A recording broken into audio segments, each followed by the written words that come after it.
Welcome to our Urban Legends podcast. I'm Dr. Gloria McDaniel Hall.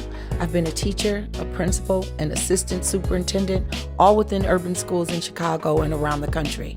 Our Urban Legends podcast is a forum for sharing ideas, strategizing together, and supporting each other as we dismantle the deficit narratives sometimes associated with urban education and discuss where and how amazing work is being done. So good evening, everyone, and welcome to another episode of Urban Legends podcast. I am so super excited this evening because I get the chance to talk to a new doctor. He is newly Dr. David Jacoby Collins, and he did some amazing research. I have had the opportunity to talk to a lot of researchers. I've had the opportunity to talk to students, but I haven't had the opportunity to speak with anyone whose research actually focused on what we need to do differently for African American males in our schools. And so I'm really excited. Like, I'm not sure what his research turned out with, but we're going to find out together. So before we get started, Dr. David Jacoby Collins, could you tell us a little bit about yourself and your journey in education? Yes. Hi, everyone. I'm Dr. David Jacoby Collins. And my journey in education, I have to say it had to start my freshman year of high school. So we're going way back, 2004. So you got my age a little bit. So a little bit of background. I went into high school with one goal and one goal only, to eventually become a Supreme Court justice. Not too late. That was it. That was the thing. So my mother loved the idea. She would tell all her friends, my family, he's going to be a Supreme Court justice. And I knew that was it. And once I got to high school, I had a teacher who began asking us what we were going to do. And naturally, I said, well, I'm going to be a Supreme Court justice. And instead of giving me the response I had grown accustomed to with, oh, yeah, that would be great, I was told, well, that's hard to do. And I said, well, I know, but I'll work at it. I'll get there. And he told me, but you have to go to law school. First, you have to finish high school. Then you have to go to undergrad, then law school. And you have to become an attorney for so many years. And there's only 9 spots. No one gets that. And how can you afford it? I said, well, I'll work hard and I'll get scholarships. And he began to explain to me how difficult it is to get scholarships. And then he told me a great start for me would be the military. And first of all, I'm so thankful for our military. My father, both my grandfathers were veterans. It was never anything that I was interested in, though. And I went home that day and my mother asked me how was school today. I said, oh, it was great. And today I'm going to go look up the Marine Corps. I want to go talk to a recruiter so I can learn to be a Marine. Mm-hmm. And she told me, why do you want to go to the Marine Corps? Aren't you going to be a Supreme Court justice? And I told her, I said, well, my teacher told me that's too hard and that I should go to the military.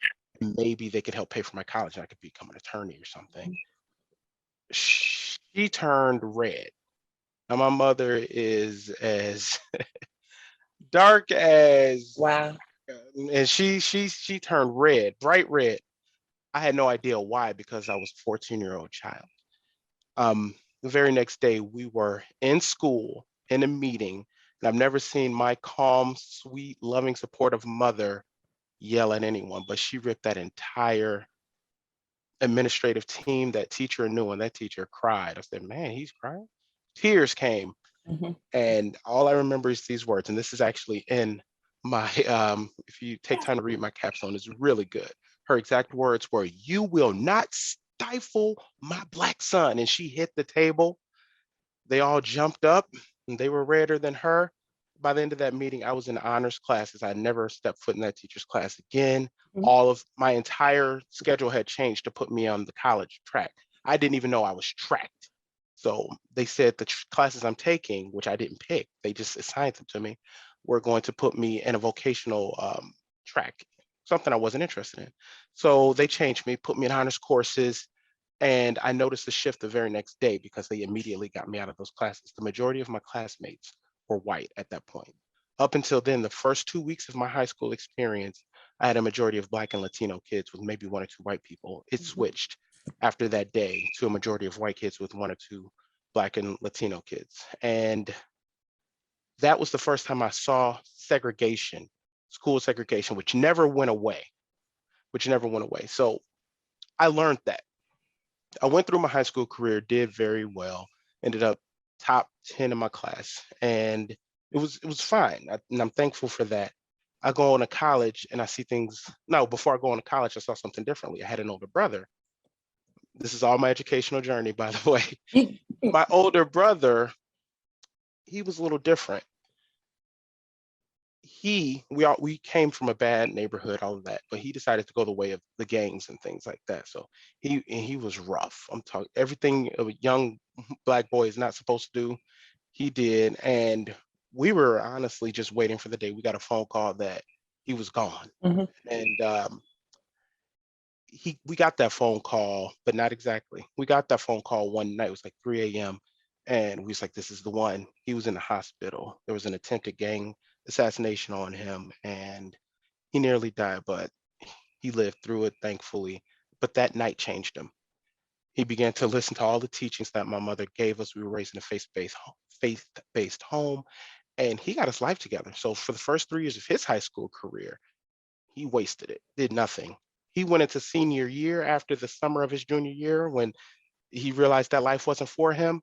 He had a complete 180. Wow. He turned around, so inspirational. He began reading, and I'm talking deep reading. A 17-year-old boy, he was a man at that point. He became a man, reading the autobiography of Malcolm X, reading The Prince. I'm telling you, deep books, and he's still deep to this day. He even read Mein Kampf. I'm like, man, you reading Mein Kampf? He was reading so much philosophy in high school, and the 48 laws of power. He began taking these types of books in. He changed. He went through a senior year with a 4.0 Wow. GPA. Wow. But after 3 years of doing zero work and 1 year of a perfect 4.0, his GPA ended up just shy of a 2.0. And so they wouldn't let him walk across the stage. He had to make up a few more credits. And my mother said, well, we understand. She went to the school board and said, can he walk? He doesn't need to have his degree conferred. He will take this extra class over the summer. They said, well, no, because he needs to have the minimum. And Mhm. she said, but look at the change. And instead of looking at the fact that one of your students made it, they only said, well, he should have thought of that 3 years ago. I And can. they were nasty. She went to several meetings and I was there the whole time. And I couldn't understand why he wasn't being hailed as a success story. I couldn't understand why a young man who was clearly on the wrong track, how he made such a dramatic change, wasn't praised by our administrators and our school board. And I was angry. By that time I was 16, 17. I was a little older. So I began to see some injustice there. And I made up my mind I'm going into education because I don't want this to happen. Mhm. Um, I study education. I had a few more experiences. I left the country and I saw how people of color in different parts of the world were living.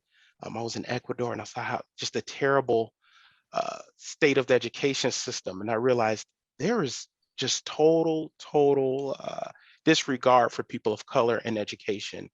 That's globally. And in my home, there's a disregard for educating Black people, specifically Black boys. And I began to see it. And it just all came clear. I had to be 21 when it all hit me. And I knew I have to do something and I have to fight for everyone, but specifically Black boys. So at that moment, around 21, I was standing in Ecuador. I was like, that's what I'm going to do. Like, it was my calling, it was my vocation. So I finished my education. I went, got my first job.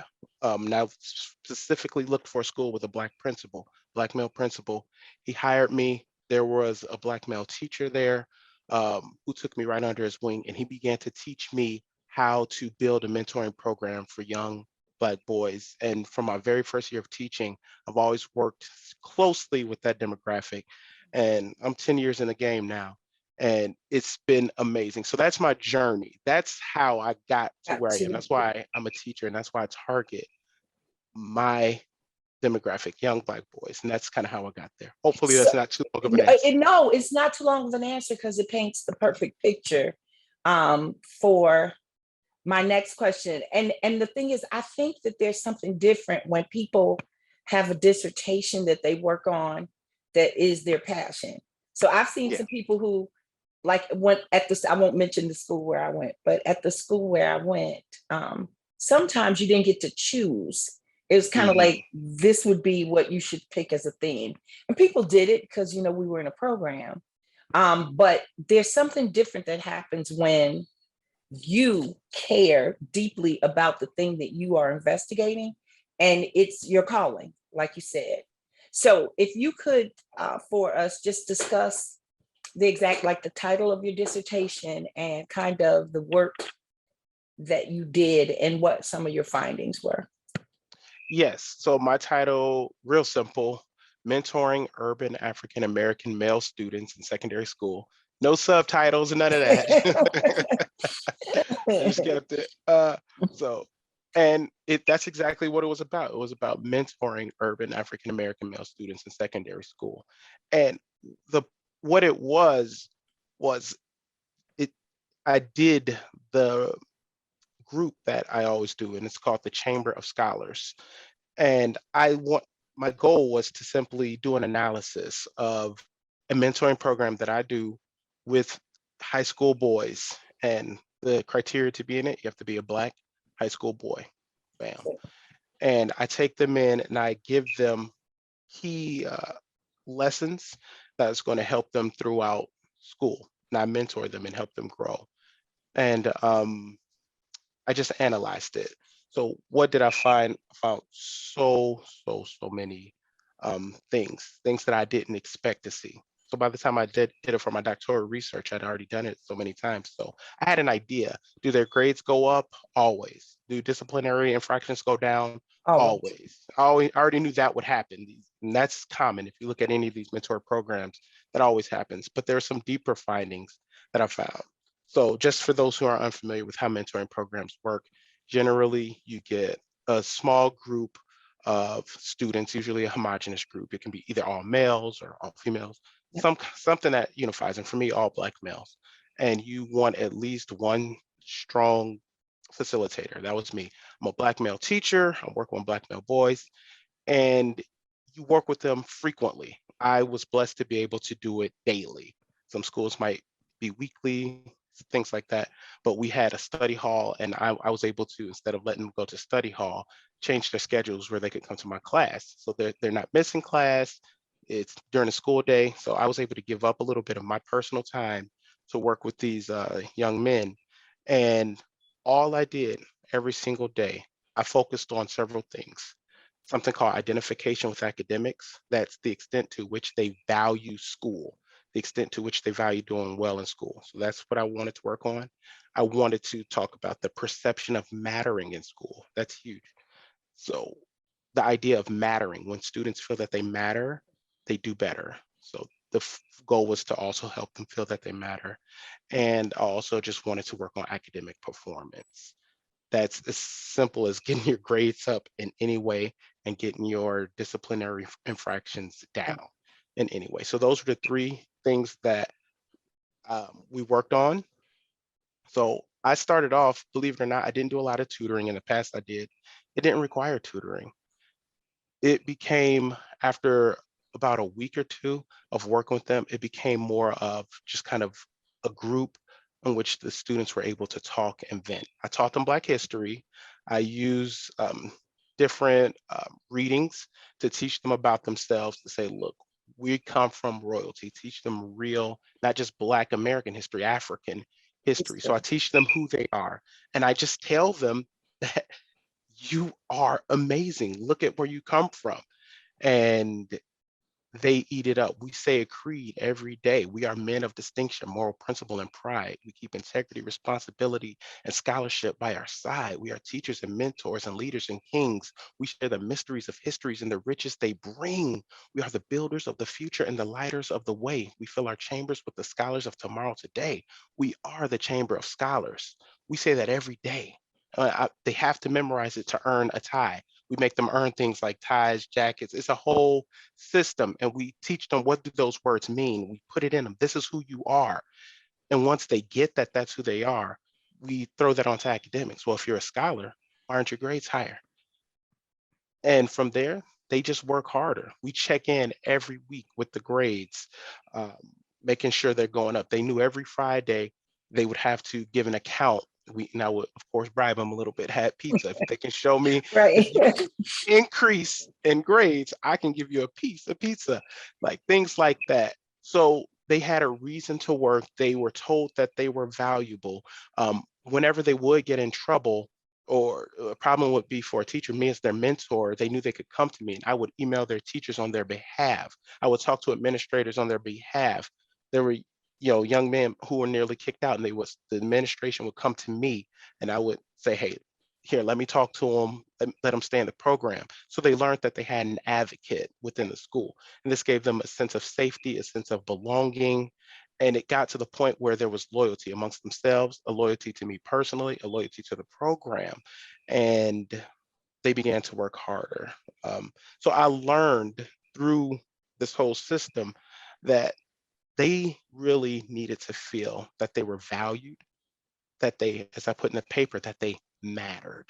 And once you make someone feel like they matter, once you make a student feel like they're cared for, you don't have to pull teeth to get them to study. Mhm.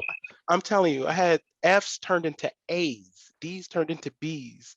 This is real data that you can have fun and read. I sent you a copy a couple of days ago. Yes, but it blew my mind. And I'll share one more thing before I shut up. One of my young men, he just graduated, and I'm so proud of him because he's going to college. Yes. He told me he was ready to quit because he was one of the his words, lazier ones. He was very lazy and his grades showed it. When I first interviewed him to join the program, I said, why are your grades so low, man? He said, because I'm lazy. I just don't feel like doing the work. About halfway through, we did a mid program check-in, and I just wanted to get some data. His grades had gone up. And I said, why are you doing so much better now? And Right. he said, I didn't want to do anything. I wanted to go to sleep, but then I started thinking, like, I can't let the guys down. I know these numbers, and he's talking about his grades. He said, I know these numbers are important. I want this program to come back next year. I know I have to do my part. He had buy-in, Oh and my just the God. idea that he felt that if he didn't work hard, it would mess up the whole program. And I mean, not necessarily, but I'm glad that he felt that way. But it pushed him. That is It awesome. it pushed him. So they were happy, and it worked and it helped. So I don't know That's if that awesome. answered. So That those are the answered findings. that answered so that answered the question. So I'm gonna go a little bit off of the pre-questions I had thought about. I worked in Douglas Park before on the west side of Hmm. Chicago, and we were having a police training on like how you know when kids are in gangs because they try to wear these colors that you don't think that, just how to Right. spot it in school. And so the police officer was giving us some statistics about the neighborhood. And he told us that there were approximately 80% of the young men between the ages of 18 and 50 who had a serious felony on the Hmm. record or a felony on the record. 80%. So 80%. So to me, it was like ding, ding, ding. If you got a felony, and some of the felonies were like old, could be wiped off your record. But Hmm. there's nobody who was working to get that done for them. And they didn't know that there's resources in the city of Chicago to get felonies removed from your record. So they're just walking around with these felonies, doing what they got to do to be successful Hmm. every day in terms of being in that neighborhood, getting food for your family, that kind of thing.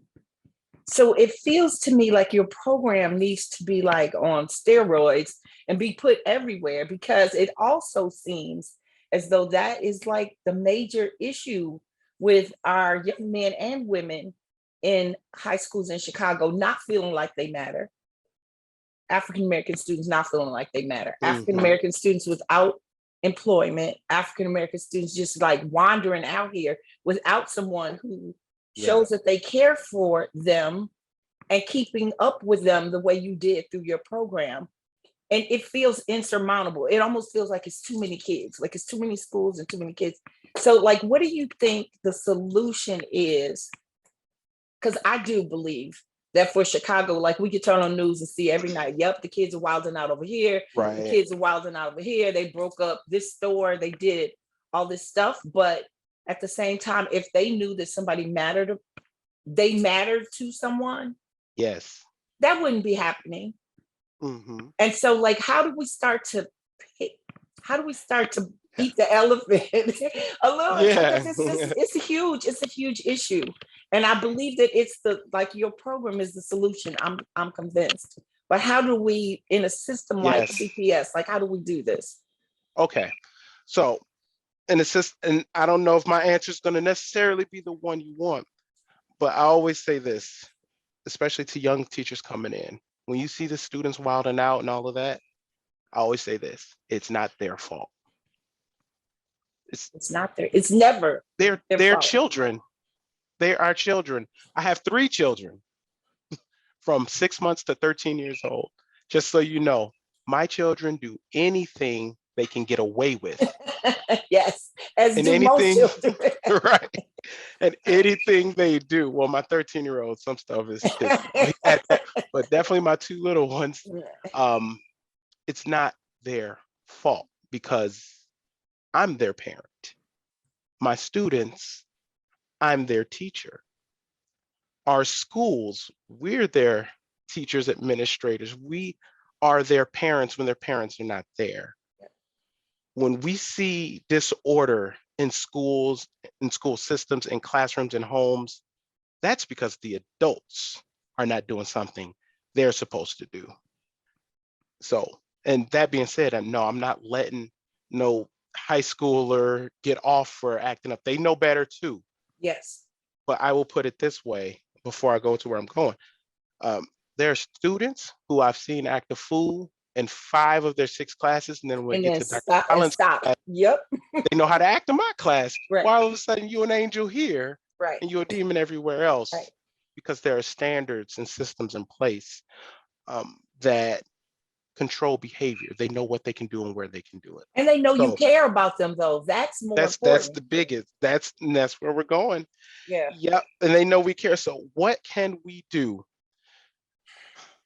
This it's not about the program. And I don't want to give my program no. It's not about the program. It's about the mindset of the educator, and it's about the mindset of the parent. It takes a village. It takes a village. During my research, I came across something called natural mentors. And when you start reading and learning about mentorship, a natural mentor is any non-parental adult who mentors a child, who gives them the guidance that they need to do well. In my case, I didn't have an active father during my childhood. Me and my father didn't make amends until I was an adult. So, but through my childhood, I was raised by a single mom, and I was always looking for male guidance. I didn't get it. I didn't get it the way I wanted it, but I was involved in the church. Different men from the church would take me out to barbecue with their families. And so I learned so much from men who were in my life. I had an uncle, he would come over weekly to talk to us, to give us life lessons. So my uncle became a natural mentor. The different elders at the church that I attended became natural mentors and things like that. And other people. I had one Black male teacher in my high school career who was just amazing, and he pushed me to be better. I had other people throughout my life, not just in school, not just in my home, who mentored me. That's the mindset the community has to have. I'm not old school. I was born in '89, but I've told in the '60s, if you were walking home, any of your next door neighbors could beat your tail and tell your mama about it later. Like everybody respected it. I heard about those days. I didn't grow up during those days, but from what I hear, it was so respectful that if an older person was walking down the street and young folks were cussing and fussing, when that old person walked by, they'd shut their mouths. And that's not the case anymore. But that's because there was a village of care. Yes. Now, Is that the world we live in now? Not at all. Yep. But that the school can be that way though. School See, the can. school is a single entity, and that child is in school for 7, 8 hours a day. If they're not doing extracurriculars, if they're doing extracurriculars, they're more. So let's take the neighborhood out of it. Yep. You have a group of kids, and since you're an educator, you know what I mean by this. There's going to be 10% of students who are going to always do well, no matter how much you give them or how little you give them. They're going to be straight A's. There's going to be 10% of students who, no matter how much you pull their teeth, they ain't doing nothing. And then there's that middle 80%. That middle 80% is where most school students are. And that's where they'll go whichever way you pull them. Now, there can be one teacher mentoring this group of Black male students, but guess what? There's so many other teachers in that building. You say it's an elephant one bite at a time, but guess what? It's more than one person biting. Everybody needs to Let's take a bite out that take a bite at the same time. Yes. And what's interesting about my research is it doesn't matter the ethnic background, the gender of the student at all. Making a student feel like they matter, it's universal. Yes, it is. It's universal. The fact that I was a Black male and I was working with Black male students, it helped. But if I had done the exact same thing as a white female, it would have worked. I would argue just as effectively. And I mean that because one of the educators that I worked with at the school was a white female, and she had the same mindset. And when I asked the students, what teachers around here do you know actually care about you? Her name was on the list every time. There was a Latina female teacher at the school that I worked with when I did my research. She had the same mindset. Her name was always on the list of teachers who cared. And I realized any type of teacher can reach any type of student so long as they make the student feel like they matter. So to say, man, we got a bunch of students, this is CPS, I think they will have over 200,000 students, something like that. Okay, out of the 200,000 students, I don't know how many teachers, take your 10. I had a group of 10, take your 10 and you do your best with that 10. You teach your regular classes as a teacher, but find 10 and really give them a little bit of extra. And if everyone does that system-wide, man, you'll have That's scholars. it could be transformed in a year. I believe that. I believe that. The teachers have to buy in. So the way to do it is for every educator to buy in. And it doesn't have to be based on race, gender, or anything. It's the mindset. I love it. I love it. Okay. So, next to last question. So you talked about your student you're excited about him going to college. Do you think college should be the aspiration for all male students, or while you were working with them, did you see that there could be some other avenues, some like entrepreneurship or trades or other things that were as inviting to people? I know that education is the difference maker. I know, but I also know that there are a lot of students who just don't, at that point, don't feel like they want to or are ready to go. So like, what are other options that you found? Oh yeah. So yes, I'm an educator but I'm also an entrepreneur. So I've never been a go to college person, like go only to college. And a part of my mentorship program, the Chamber of Scholars, is to show them as many of the post high school opportunities there are, from the military to trade school to entrepreneurship to college. All of these are options and we talk about them. And so to answer your question flat out, no, college is not the only option. And I would never push anybody to go into that level of debt unless they're ready, unless you're going to get $1 million job. I think it's for people who want it. I think it's for people who want it. The thing is, society needs everybody. We need our doctors, we need our lawyers, we need our grocers, we need our farmers, we need our burger flippers. You get it. We need everyone for society to work. Sadly, for some reason, some professions are ranked as more important than others, which I don't believe that. But I think that if we push people to find out who they are and to excel at the best at what they're good at, that's where they're going to find fulfillment. And that's what we call your true north. Call that your true north. I try to push all my students to find their true north. What is the one thing you're meant to do? You do so well, you love it so much, you do it for free. You help others while doing it. And I believe it's Dr. King who said, if I'm a street sweeper, I'm going to sweep these Sweep streets that so street good so that the good. angels look down and I say, remember that. He said, who I'm swept gonna that? sweep the heck out these streets. He said that the angel's gonna think he in heaven when he walk on my street, something like that. So I That's misquoted Dr. King a little bit, but you heard that one. But I I believe did. in teaching people to be the best at what they love, to be Cool. the best at what they love, and to also try to help someone else out with what they're doing. It. I don't think anything worth doing is worth doing unless someone else is being helped by your actions. So Love it. that's what we believe, and that's Love not it. always college. Okay. So you brought up Dr. King. So I always end podcast Hmm. episodes with a quote by somebody. I've been WB Du Bois, like somebody That's my who guy. is just Mm. speaking to me. But this time I chose Dr. King's quote. It says, "We must remember that intelligence is not enough. Intelligence plus Yes. character, that's the goal of true education. Yes. The complete education gives one not only the power of concentration, but worthy objectives upon which to concentrate."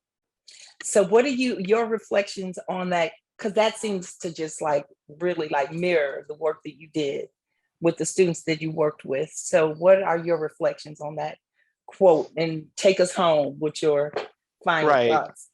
Yes. So my final thoughts on that.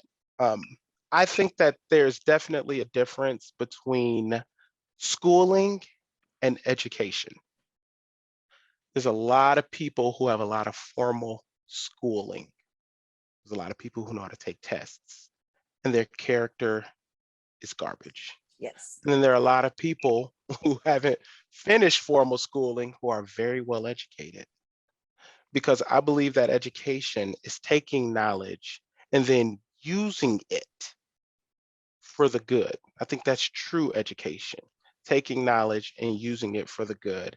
And we as educators, it's our job not only to just fill our students with knowledge or the ability to pass a test or just to get them out of our classroom, whatever a teacher might be, we have to prepare them to be productive citizens in life. Yes. Productive citizens in life. Our students have to walk away from us thinking, what am I going to do with my life before I die? How am I going to impact this world for the good? Um, my partner, my life partner, my wife, my best friend, my co-teacher, she and I teach together every single, she's on the call too, but every single day, future Dr. Jocelyn Collins and I, we call our classes, we both call our classes the School of Life. And every single day we give our students a life lesson. That's how we start off class. This is today's life lesson. So we have 180 life lessons ready to go. And we want the kids to every day think, okay, how are you going to apply this to your life? We're going to teach you math, reading, whatever, but how are you going to become a better person? Because at the end of the day, don't nobody care about what you did in high school. No one's asked me about what I've done in high school, but they ask me what kind of person I am. They look at my character, they try to see if I have real integrity or not. So if we're not teaching our students, which is educating, how to have good character, to be people who care for others, to be the type of people who plan for the future, the type of people that if they have children, they're going to make sure their children are taken care of, the type of people who realize that the world is not just about one thing, but the world is a collection of people who need to work together. If we're not teaching these concepts, we're not educating. So that's what I believe, that we have to do more than just teach books. And I think So that's what I get from that.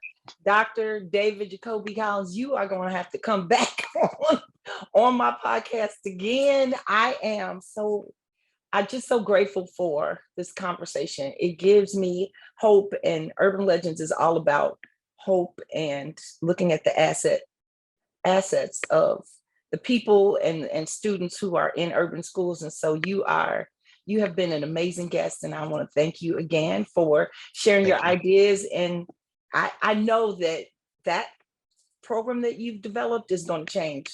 It's going to change education in Chicago, around the world. But thank you so much for being on We my believe it. show. Thank you for having me. Beautiful. Keep going with your show. And shout out to my mother. I just want to say thank you to everything that she's done. I wouldn't Yes, be here if I didn't have the type of mother I had who pushed me and raised me right in spite of everything. She did her job. She did it right. So I'm thankful. amazing. Thank you.